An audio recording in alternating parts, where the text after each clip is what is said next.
ದೊಡ್ಡಗೌಡರ ಗೌಡತಿ ದೇವೇಗೌಡರ ಧರ್ಮಪತ್ನಿ 72 ವರ್ಷಗಳ ದಾಂಪತ್ಯ ಜೀವನ ನಡೆಸಿದಂತಹ ಶ್ರೀಮತಿ ಚೆನ್ನಮ್ಮ ದೇವೇಗೌಡ ಇನ್ನು ನೆನಪು ಮಾತ್ರ.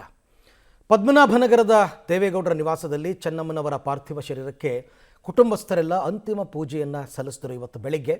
ಅದರಲ್ಲೂ ದೇವೇಗೌಡರು ತಮ್ಮ ಪ್ರೀತಿಯ ಮಡದಿ ಚೆನ್ನಮ್ಮನವರ ಹಣೆಗೆ ಕುಂಕುಮ ಇಟ್ಟು ಹೂ ಮುಡಿಸಿ ಕಣ್ಣೀರನ್ನು ಹಾಕಿದರು. ಕುಟುಂಬದವರೆಲ್ಲರೂ ಕೂಡ ಅಂತಿಮ ಪೂಜೆಯನ್ನು ಸಲ್ಲಿಸಿದರು.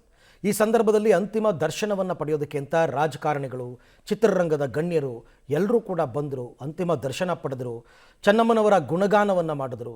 ಇದರ ಜೊತೆಗೆ ಸಾರ್ವಜನಿಕರು ಕೂಡ ಸಾಕಷ್ಟು ಸಂಖ್ಯೆಯಲ್ಲಿ ಬಂದು ಬೆಂಗಳೂರಿನಲ್ಲಿ ಅಂತಿಮ ದರ್ಶನವನ್ನು ಪಡೆದರು.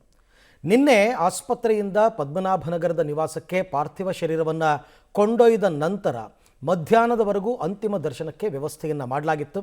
ಮಧ್ಯಾಹ್ನದ ನಂತರ ಹೂವಿನಿಂದ ಅಲಂಕೃತವಾದಂತಹ ವಾಹನದಲ್ಲಿ ಬೆಂಗಳೂರಿನಿಂದ ಹೊಳೆನರಸೀಪುರಕ್ಕೆ ಪಾರ್ಥಿವ ಶರೀರದ ರವಾನೆ ಆರಂಭ ಆಗಿದೆ. ಸೊ ಬೆಂಗಳೂರಿನಲ್ಲಿ ಏನೇನೆಲ್ಲ ಆಯಿತು ಅನ್ನೋದಕ್ಕೆ ಸಂಬಂಧಪಟ್ಟಂತೆ ಒಂದು ರಿಪೋರ್ಟ್ ಇದೆ, ನೋಡೋಣ ಬನ್ನಿ. ಚಿರನಿದ್ರೆಗೆ ಜಾರಿದ ದೇವೇಗೌಡರ ಪತ್ನಿ ಚೆನ್ನಮ್ಮ ಸರಳತೆಯ ಸಾಕಾರ ಮೂರ್ತಿ, ತ್ಯಾಗದ ಪ್ರತೀಕ. ಅಂತ್ಯವಾಯಿತು 7 ದಶಕಗಳ ದಾಂಪತ್ಯ ಜೀವನ ಸಂಗಾತಿ ನೆನೆದು ಕಣ್ಣೀರಾದ ದೇವೇಗೌಡರು. ರಾಜಕೀಯದ ರಣಾಂಗಣದಲ್ಲಿ ಗೆದ್ದು ಬೀಗುವ ನಾಯಕರ ಯಶಸ್ಸಿನ ಹಿಂದೆ ಪ್ರಚಾರದಿಂದ ದೂರ ಸರಿದು ನಿಲ್ಲುವ ಕೆಲವು ಮಹಾನ್ ಚೇತನಗಳಿರುತ್ತೆ. ಮಾಜಿ ಪ್ರಧಾನಿ ಎಚ್.ಡಿ. ದೇವೇಗೌಡರ ಸುದೀರ್ಘ ರಾಜಕೀಯ ಮತ್ತು ವೈಯಕ್ತಿಕ ಪಯಣದಲ್ಲಿ ಅಂತಹ ಮೌನ ಶಕ್ತಿಯಾಗಿ ನಿಂತವರು ಅವರ ಧರ್ಮಪತ್ನಿ ಚೆನ್ನಮ್ಮ. ಆದರೆ ಚೆನ್ನಮ್ಮ ನಿನ್ನೆ ಹೃದಯಾಘಾತದಿಂದ ಶಿವೈಕ್ಯರಾಗಿದ್ದಾರೆ. ಕಷ್ಟ ಸುಖಗಳಲ್ಲಿ ದೇವೇಗೌಡರಿಗೆ ಅಚಲ ಬೆಂಬಲವಾಗಿ ನಿಂತಿದ್ದ ಚೆನ್ನಮ್ಮರೊಂದಿಗಿನ 72 ವರ್ಷಗಳ ದಾಂಪತ್ಯ ಜೀವನ ಅಂತ್ಯವಾಗಿದೆ. ಪ್ರೀತಿಯ ಮಡದಿಯನ್ನ ಕಳೆದುಕೊಂಡು ದೇವೇಗೌಡರು ಒಬ್ಬಂಟಿಯಾಗಿದ್ದಾರೆ. ಬೆಂಗಳೂರಿನ ಪದ್ಮನಾಭನಗರ ನಿವಾಸದಲ್ಲಿ ಚೆನ್ನಮ್ಮ ಅವರ ಅಂತಿಮ ದರ್ಶನಕ್ಕೆ ವ್ಯವಸ್ಥೆ ಮಾಡಲಾಗಿತ್ತು. ಚೆನ್ನಮ್ಮ ಅವರನ್ನ ದಿಟ್ಟಿಸಿ ನೋಡುತ್ತಾ ದೇವೇಗೌಡರು ಕಣ್ಣೀರಿಟ್ಟಿದ್ದಾರೆ. ಪಾರ್ಥಿವ ಶರೀರವಿಟ್ಟಂತಹ ಬಾಕ್ಸ್ ಮೇಲೆ ಕೈಯಾಡಿಸಿ ದೇವೇಗೌಡರು ಪತ್ನಿಯನ್ನ ನೆನೆದು ಗದ್ಗದಿತರಾದರು. ತಮ್ಮ ಜನುಮದ ಜೋಡಿಯನ್ನ ಕಳೆದುಕೊಂಡು ಗೌಡರು ಭಾವನಾತ್ಮಕವಾಗಿ ಕುಸಿದಿದ್ದಾರೆ. ಚೆನ್ನಮ್ಮನವರು ಆಸ್ಪತ್ರೆಗೆ ದಾಖಲಾಗುವ ಕೆಲ ದಿನಗಳ ಹಿಂದಿನ ವಿಡಿಯೋವೊಂದು ಲಭ್ಯವಾಗಿದ್ದು, ವಿಡಿಯೋದಲ್ಲಿ ಚೆನ್ನಮ್ಮ ಅವರಿಗೆ ದೇವೇಗೌಡರು ಬಾಳೆಹಣ್ಣನ್ನು ತಿನ್ನಿಸಿದ್ದಾರೆ. ವಿಡಿಯೋದಲ್ಲಿ ಗೆಲುವಾಗಿಯೇ ಕಾಣುವ ಚೆನ್ನಮ್ಮನವರು ಇದೀಗ ಇಲ್ಲವಾಗಿದ್ದು, ವಿಡಿಯೋ ನೋಡಿದವರ ಕಣ್ಣುಗಳು ತೇವವಾಗಿದೆ. ಮುತ್ತೈದೆ ಚೆನ್ನಮ್ಮನಿಗೆ ಭಾವಪೂರ್ಣ ವಿದಾಯ. ಪತ್ನಿ ಹಣೆಗೆ ಕುಂಕುಮವಿಟ್ಟು ಹೂ ಮುಡಿಸಿದ ಗೌಡರು. ಮನೆಯ ಮಹಾಲಕ್ಷ್ಮಿಗೆ ಭಾವುಕ ವಿದಾಯ. ಪದ್ಮನಾಭನಗರದಲ್ಲಿ ಅಗಲಿದ ಚೆನ್ನಮ್ಮ ಅವರಿಗೆ ಅಂತಿಮವಾಗಿ ಕುಟುಂಬಸ್ಥರು ಪೂಜೆ ಸಲ್ಲಿಸಿದರು. ಹೊಳೆನರಸೀಪುರಕ್ಕೆ ಪಾರ್ಥಿವ ಶರೀರವನ್ನ ಕೊಂಡೊಯ್ಯುವ ಮೊದಲು ಕುಟುಂಬಸ್ಥರು ಭಾವಪೂರ್ಣ ವಿದಾಯ ತಿಳಿಸಿದರು. ತಮ್ಮ ಅರ್ಧಾಂಗಿ 72 ವರ್ಷಗಳ ಸುದೀರ್ಘ ದಾಂಪತ್ಯ ಜೀವನ ನಡೆಸಿದ ಚೆನ್ನಮ್ಮ ಅವರಿಗೆ ಅಂತಿಮ ಬಾರಿಗೆ ಹಣೆಗೆ ಕುಂಕುಮವಿಟ್ಟು ಹೂ ಮುಡಿಸಿ ದೇವೇಗೌಡರು ಭಾವುಕರಾದರು. ಬದುಕಿನ ಸಂಧ್ಯಾ ಕಾಲದಲ್ಲಿ ಜೀವನ ಸಂಗಾತಿಯನ್ನ ಕಳೆದುಕೊಂಡು ಪಾಪ ದೇವೇಗೌಡರು ಕಣ್ಣೀರು ಹಾಕಿದರು. ಮನೆಯ ಮಹಾಲಕ್ಷ್ಮಿ, ಮುತ್ತೈದೆ ಸಾವು ಕಂಡ ಚೆನ್ನಮ್ಮ ಅವರಿಗೆ ಹೆಣ್ಣು ಮಕ್ಕಳು, ಸೊಸೆಯಂದಿರು ಅರಿಶಿನ ಕುಂಕುಮ ಇಟ್ಟು ಬೀಳ್ಕೊಟ್ರು. ಮುತ್ತೈದೆಯ ಮಡಿಲನ್ನ ತುಂಬಿ ಕಣ್ಣೀರು ಹಾಕಿದ್ರು. ತಾಯಿ ಕಾಲಿಗೆರಗಿದ ಕುಮಾರಸ್ವಾಮಿ, ಮಕ್ಕಳು ಮೊಮ್ಮಕ್ಕಳಿಂದ ಪೂಜೆ. ತಾಯಿಗೆ ಅಂತಿಮವಾಗಿ ವಿದಾಯ ಹೇಳಿದ ಕುಮಾರಸ್ವಾಮಿಯವರು ಚೆನ್ನಮ್ಮ ಅವರ ಕಾಲಿಗೆರಗಿದ್ರು. ಮಕ್ಕಳು, ಮೊಮ್ಮಕ್ಕಳು, ಮರಿಮೊಮ್ಮಕ್ಕಳು ಚೆನ್ನಮ್ಮ ಅವರನ್ನ ನೆನೆದು ಭಾವುಕರಾದ್ರು. ಕೊನೆಯದಾಗಿ ಅವರದ್ದೇ ಮನೆಯಲ್ಲಿ ಪ್ರೀತಿಯ ಅಜ್ಜಿಗೆ ನಮನ ಸಲ್ಲಿಸಿದ್ರು. ಮಾಜಿ ಪ್ರಧಾನಿ ದೇವೇಗೌಡರ ಪತ್ನಿ ಚೆನ್ನಮ್ಮ ಅವರಿಗೆ ತ್ರಿವರ್ಣ ಧ್ವಜವನ್ನು ಹೊದಿಸುವ ಮೂಲಕ ಸರ್ಕಾರಿ ಗೌರವವನ್ನು ಸಲ್ಲಿಸಲಾಯಿತು. ಚೆನ್ನಮ್ಮ ಅಂತಿಮ ದರ್ಶನಕ್ಕೆ ಜನಸಾಗರ. ಮಹಾತಾಯಿಯ ಆತಿಥ್ಯ ನೆನೆದ ಗಣ್ಯರು. ಪದ್ಮನಾಭನಗರದಲ್ಲಿ ಮಧ್ಯಾಹ್ನದವರೆಗೂ ಚೆನ್ನಮ್ಮ ಅವರ ಪಾರ್ಥಿವ ಶರೀರದ ಅಂತಿಮ ದರ್ಶನಕ್ಕೆ ಅವಕಾಶವಿತ್ತು. ರಾಜಕೀಯ ಗಣ್ಯರು, ಬಿಜೆಪಿಯ ಶಾಸಕರು, ಕೇಂದ್ರ ಸಚಿವರು, ಮಾಜಿ ಸಚಿವರು, ಮಠಾಧೀಶರು ಸೇರಿದಂತೆ ಸಾರ್ವಜನಿಕರು, ಅಭಿಮಾನಿಗಳು ಅಂತಿಮ ದರ್ಶನ ಪಡೆದುಕೊಂಡರು. ಆದರೆ ಅವರೆಲ್ಲರೂ ಕೂಡ ಹೇಳಿದ್ದು, ಸ್ಮರಿಸಿದ್ದು ಮಾತ್ರ ಒಂದೇ: ಚೆನ್ನಮ್ಮ ಸಾಕ್ಷಾತ್ ಅನ್ನಪೂರ್ಣೆ. ಮನೆಗೆ ಹೋದ್ರೆ ಊಟ ಹಾಕದೆ ಕಳುಹಿಸ್ತಿರ್ಲಿಲ್ಲ. ಹೀಗೆ ಚೆನ್ನಮ್ಮ ಅವರ ಮಮಕಾರವನ್ನ ಸ್ಮರಿಸಿದ್ದಾರೆ.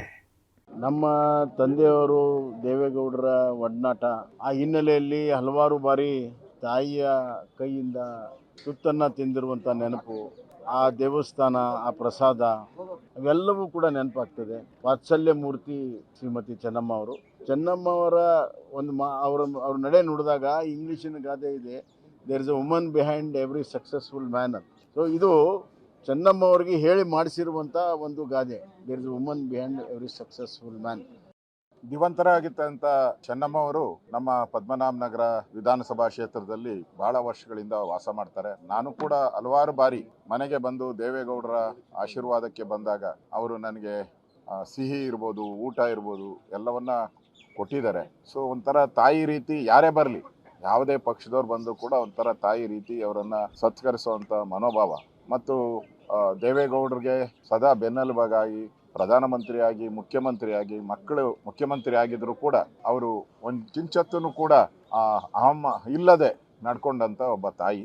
ಚೆನ್ನಮ್ಮ ದೇವೇಗೌಡರು ತುಂಬಾ ಹಳ್ಳಿಯಿಂದ ಬಂದವರು. ಕಷ್ಟಪಟ್ಟು ತನ್ನ ಗಂಡನನ್ನ ರಾಜಕೀಯಕ್ಕೆ ಬರೋದಕ್ಕೆ ಪ್ರೇರಣೆ ಕೊಟ್ಟರು. ಇವತ್ತು ದೇಶದಲ್ಲಿ ಗುರುತಿಸುವಂತ ಒಬ್ಬ ನಾಯಕ ಆಗಿದ್ದಾರೆ. ದೇವೇಗೌಡರು ಪ್ರಧಾನಿ ಕೂಡ ಆದ್ರು ಅಂದ್ರೆ ಅದರ ಹಿಂದಿರುವಂತ ಶಕ್ತಿ ಅದು ಚೆನ್ನಮ್ಮ ದೇವೇಗೌಡರು. ಅವರು ಇವತ್ತು ನಮ್ಮನ್ನೆಲ್ಲ ಅಗಲಿದ್ದಾರೆ. ಅವರ ಆತ್ಮಕ್ಕೆ ಆ ದೇವರು ಚಿರಶಾಂತಿಯನ್ನು ಕೊಡಲಿ ಅಂತ ಹೇಳಿ ಇಡೀ ರಾಜ್ಯದ ಜನತೆಯ ಪರವಾಗಿ ನಾನು ತಾಯಿ ಚಾಮುಂಡೇಶ್ವರಿಯಲ್ಲಿ ಪ್ರಾರ್ಥನೆ ಮಾಡಿ, ಒಬ್ಬಳು ತಾಯಿ ಹೇಗಿರ್ಬೋದು ಅಂತ ಹೇಳೋದಕ್ಕೆ ಮಾತೆ ಚೆನ್ನಮ್ಮ ಅಂತ ಬೇರೆ ಉದಾಹರಣೆ ನಮಗೆ ಯಾರಿಗೂ ಸಿಕ್ಲಿಕ್ಕಿಲ್ಲ ಅಂತ ನಾನು ಭಾವಿಸ್ತಾ ಇದ್ದೇನೆ. ನನಗೂ ಕೂಡ ಆ ತಾಯಿಯವರ ಸಂಪರ್ಕ ಸುಮಾರು 40 ವರ್ಷಗಳ ರಾಜಕೀಯ ಜೀವನದಲ್ಲಿ ದೇವೇಗೌಡರ ಜೊತೆಯಲ್ಲಿ ನಮ್ಮ ಎಲ್ಲ ಕುಟುಂಬದ ಕಾರ್ಯಕ್ರಮಗಳು, ಮದುವೆಗಳಿಗೂ ಎಲ್ಲಗೂ ಕೂಡ ತಪ್ಪದೇ ಬರ್ತಾ ಇದ್ರು ಆ ತಾಯಿಯವರು ಅತಿ ಶ್ರೇಷ್ಠ ತಾಯಿಯವರ ಸ್ಥಾನದಲ್ಲಿ ಮಾದರಿಯಾಗಿದೆ. ಇಷ್ಟೊಂದು ದೊಡ್ಡ ಕುಟುಂಬವನ್ನ ಸಾಕಿ ಸಲುವಿ ತಾಯಿ ಸ್ಥಾನ ಎಷ್ಟು ಪವಿತ್ರವಾದ್ದು, ಅದರ ಹಿರಿತನ ಮತ್ತು ಅವರನ್ನ ಯಾವ ರೀತಿ ಮಕ್ಕಳನ್ನ ಕಾಪಾಡಬೇಕು, ಮೊಮ್ಮಕ್ಕಳನ್ನ ಅನ್ನೋದರಲ್ಲಿ ಮಾದರಿಯಾಗಿದೆ. ಇನ್ನು ಚೆನ್ನಮ್ಮ ಅವರ ಅಂತಿಮ ದರ್ಶನಕ್ಕೆ ಸಿನಿಮಾ ರಂಗದಿಂದಲೂ ಹಲವರು ಆಗಮಿಸಿದ್ರು. ನಿರ್ದೇಶಕ ಎಸ್ ನಾರಾಯಣ್, ನಟ ಡಾಲಿ ಧನಂಜಯ್, ನಟಿ ಪೂಜಾ ಗಾಂಧಿ, ಹಿರಿಯ ನಟ ದೊಡ್ಡಣ್ಣ ಚೆನ್ನಮ್ಮ ಅವರಿಗೆ ಅಂತಿಮ ನಮನ ಸಲ್ಲಿಸಿದ್ರು. ದೇವೇಗೌಡರ ಕುಟುಂಬಕ್ಕೆ ದುಃಖ ಭರಿಸುವಂತಹ ಶಕ್ತಿಯನ್ನ ಆ ದೇವರು ಕೊಡ್ಲಿ ಅಂತ ಪ್ರಾರ್ಥಿಸಿದ್ರು.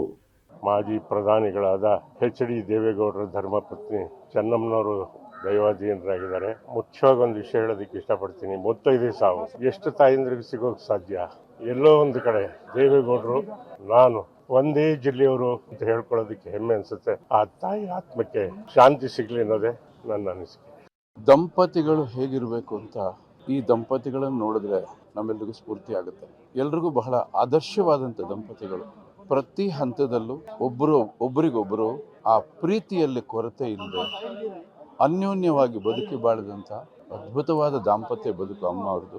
ನನ್ನ ಕಂಡ್ರೆ ತುಂಬ ಪ್ರೀತಿ ಅವರಿಗೆ. ನಾನು ಯಾವಾಗಲಾದ್ರೂ ಈ ಕಡೆ ಬಂದರೆ ಅವ್ರ ಆಶೀರ್ವಾದ ತಗೊಳಕ್ ಬರ್ತಾ ಇದ್ದೆ. ಸುಮ್ಮನೆ ಊಟ ಮಾಡಿಸದೆ ನಾನು ಕಳಿಸ್ತಾ ಇರಲಿಲ್ಲ. ಅಷ್ಟು ಪ್ರೀತಿ ನನ್ನ ಮೇಲೆ. ಅವರು ಇವತ್ತಿಲ್ಲ ಅಂದಾಗ ತುಂಬ ದುಃಖ ಆಯಿತು ನನಗೆ. ತಾಯಿ ಆತ್ಮಕ್ಕೆ ಶಾಂತಿ ಸಿಗಲಿ. ಆ ರೀತಿಯ ಬದುಕು ಈ ದೇಶದ ಎಲ್ಲ ಹೆಣ್ಣು ಮಕ್ಕಳು ಬದುಕಬೇಕು ಅನ್ನೋದು ನನ್ನ ಆಸೆ. ದೇವೇಗೌಡರು ಸರ್ಗೆ, ಕುಮಾರಣ್ಣ ಮತ್ತು ಇಡೀ ಕುಟುಂಬಕ್ಕೆ ಈ ನೋವನ್ನು ಭರಿಸೋ ಶಕ್ತಿ ಭಗವಂತ ಕೊಡಲಿ ಅಂತ ಹೇಳಿ ಪ್ರಾರ್ಥಿಸ್ತೀನಿ. ಯಾಕೆಂದರೆ ಒಂದು ಭಾಳ ದೊಡ್ಡ ಬೇರು. ಇತ್ತೀಚೆಗೆ ನಮ್ಮ ಅಜ್ಜಿ ಕೂಡ ಒಂದು 90 ವರ್ಷ ಪ್ಲಸ್ ಆಗಿದ್ದವರು. ಸೊ ಆ ಥರದ್ದು ಬೇರುಗಳು ಉಳಿದಾಗ ಅದು ಎಷ್ಟು ಕಷ್ಟ ಅದನ್ನು ತಗೊಳ್ಳೋದು ಅಂತ ನಮಗೆ ಗೊತ್ತು. ಹಂಗೆ ನೂರಾರು ಮಕ್ಕಳನ್ನ ಸಾಕಿ ಚೆನ್ನಾಗಿ ಬೆಳೆಸಿದಂಥ ತಾಯಿ. ಸೊ ಆತ್ಮಕ್ಕೆ ಶಾಂತಿ ಸಿಗಲಿ, ಇಡೀ ಕುಟುಂಬಕ್ಕೆ ನೋವು ಭರಿಸೋ ಶಕ್ತಿ ದೇವ್ರು ಕೊಡಲಿ ಅಂತ ಹೇಳಿ ಪ್ರಾರ್ಥಿಸ್ತೀನಿ. ನಿಜವಾಗ್ಲೂ ತುಂಬಾ ಬೇಜಾರಾಗ್ತಾ ಇದೆ ಇವತ್ತು. ಯಾಕೆ ಅಂದ್ರೆ ಚೆನ್ನಮ್ಮ ಅವರು ನಮ್ಮನ್ನ ಬಿಟ್ಟು ಹೋಗಿದ್ದಾರೆ. ನನ್ಗೆ ಜ್ಞಾಪಕ ಇರೋ ಹಾಗೆ ನಾನು ಯಾವಾಗ್ಲೂ ದೇವೇಗೌಡಜಿ ಮನೆಗೆ ಬರ್ತಾ ಇದೆ.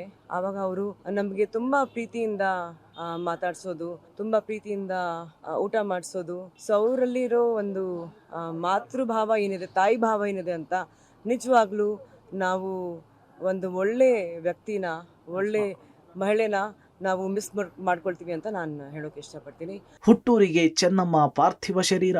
ಅಂತಿಮ ಯಾತ್ರೆಯ ವೇಳೆ ಜನರಿಂದ ನಮನ. ಪದ್ಮನಾಭನಗರ ನಿವಾಸದಿಂದ ಚೆನ್ನಮ್ಮ ಅವರ ಪಾರ್ಥಿವ ಶರೀರವನ್ನ ಅಲಂಕೃತ ಹೂವಿನ ವಾಹನದಲ್ಲಿ ಸ್ಥಳಾಂತರಿಸಲಾಯಿತು. Nelamangala cross, Soluru cross, Maruru hand post, Kunigal cross, Belluru cross, Hassan dairy circle, Shantigrama, NR circle ಮಾರ್ಗವಾಗಿ ಹೊಳೆನರಸೀಪುರದ ಪುತ್ರ ಎಚ್.ಡಿ. ರೇವಣ್ಣ ಅವರ ನಿವಾಸಕ್ಕೆ ಕೊಂಡೊಯ್ಯಲಾಗಿದೆ. ಚೆನ್ನಮ್ಮ ಅವರ ಅಂತಿಮ ಯಾನ ಸಾಗುವ ಮಾರ್ಗದಲ್ಲಿ ರಸ್ತೆ ಬದಿಗಳಲ್ಲಿ ನಿಂತು ಜನರು ಅಂತಿಮ ದರ್ಶನ ಪಡೆದ್ರು. ನಿಂತಲ್ಲಿಯೇ ಕೈ ಮುಗಿದು ಶ್ರದ್ಧಾಂಜಲಿ ಸಲ್ಲಿಸಿದ್ರು. ಅಂತಿಮ ಯಾತ್ರೆಯ ಮಾರ್ಗ ಮಧ್ಯೆ ಸುಮಾರು 10 ಕಡೆಗಳಲ್ಲಿ ವಾಹನ ನಿಲ್ಲಿಸಿ ದರ್ಶನಕ್ಕೆ ಅವಕಾಶವನ್ನ ಮಾಡಿಕೊಡಲಾಗಿತ್ತು. ನಾಳೆ ಬೆಳಗ್ಗೆಯವರೆಗೂ ಕೂಡ ರೇವಣ್ಣ ನಿವಾಸದಲ್ಲಿ ಅಂತಿಮ ದರ್ಶನಕ್ಕೆ ವ್ಯವಸ್ಥೆ ಮಾಡಲಾಗಿದೆ. ನಂತರ ಹೊಳೆನರಸೀಪುರ ತಾಲೂಕಿನ ಹಳೇಕೋಟೆ ಹೋಬಳಿ ಕ್ಯಾತನಹಳ್ಳಿ ಗ್ರಾಮದ ಬೆಟ್ಟದ ರಂಗನಾಥ ಸ್ವಾಮಿ ದೇವಾಲಯದ ತಪ್ಪಲಿನಲ್ಲಿ ಚೆನ್ನಮ್ಮ ಅವರ ಅಂತ್ಯಕ್ರಿಯೆ ನೆರವೇರಲಿದೆ. News desk, public TV.